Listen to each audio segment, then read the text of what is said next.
بسم اللہ الرحمن الرحیم۔ حضرت سیس علیہ السلام۔ تمام کائنات سوگوار تھی، پوری فضا غم میں ڈوبی ہوئی تھی۔ زمین پر پہلا قتل ہو چکا تھا، روح زمین پر ظلم کا آغاز ہو چکا تھا۔ حضرت آدم علیہ السلام اور حضرت حوا علیہ السلام بہت غمگین تھے، ان کے آنسو نہیں تھمتے تھے۔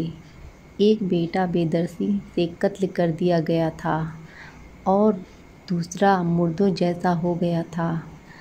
تبھی اس اندھیرے میں نور کی ایک کرن چمکی اور تمام کائنات کو روشن کر دیا گیا۔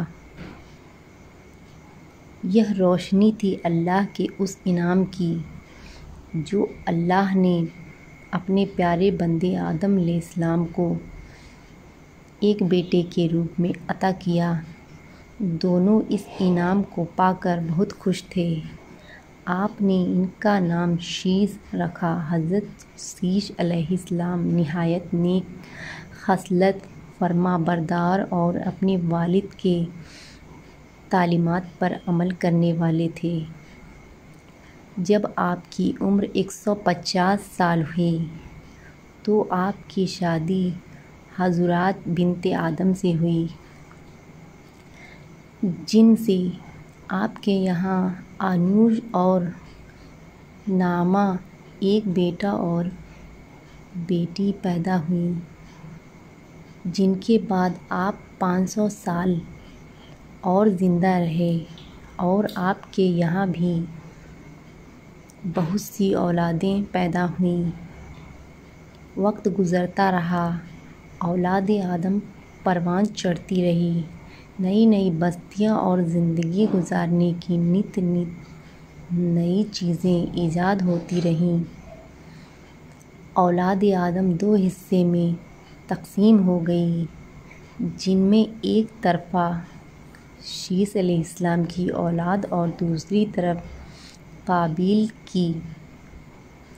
حضرت شیس علیہ السلام کی اولاد احکام خداوندی کے مطابق زندگی بسر کر رہے تھے، تو دوسری طرف قابیل کی اولاد سے تمام برائیوں کی شروعات ہو رہی تھی۔ شیطان اپنی کامیابی کا جشن منا رہا تھا۔ نسل آدم کا امتحان شروع ہو چکا تھا۔ شیس علیہ السلام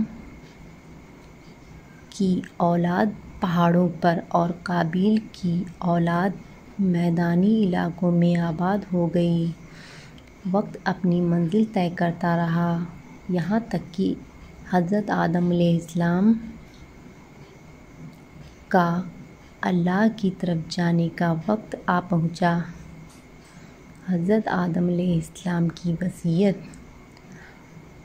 جب حضرت آدم علیہ السلام کی وفات کا وقت قریب آیا تو آپ نے اپنے بیٹے شیس علیہ السلام کو بلایا اور اپنی وصیت نامہ لکھوایا، ساتھ ہی آپ کو بہت سی باتیں بتائیں اور عہد و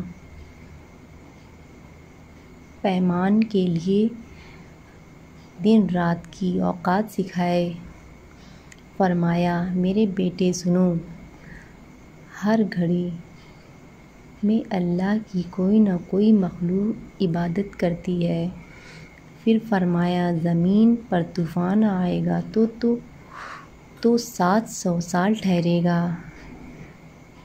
وہ کتاب جس میں وصیت لکھوائی گئی تھی اسے قابیل کی اولاد سے چھپا کر رکھنے کا حکم دیا گیا، کیونکہ آپ جانتے تھے کہ قابیل نے حابیل کو حسد کی وجہ سے قتل کیا تھا، اس لیے شیس علیہ السلام اور ان کی اولاد کو جو اپنے والد کی طرف سے حکم ملا تھا، ان کو قابیل اور ان کی اولادوں سے خفیہ رکھا گیا۔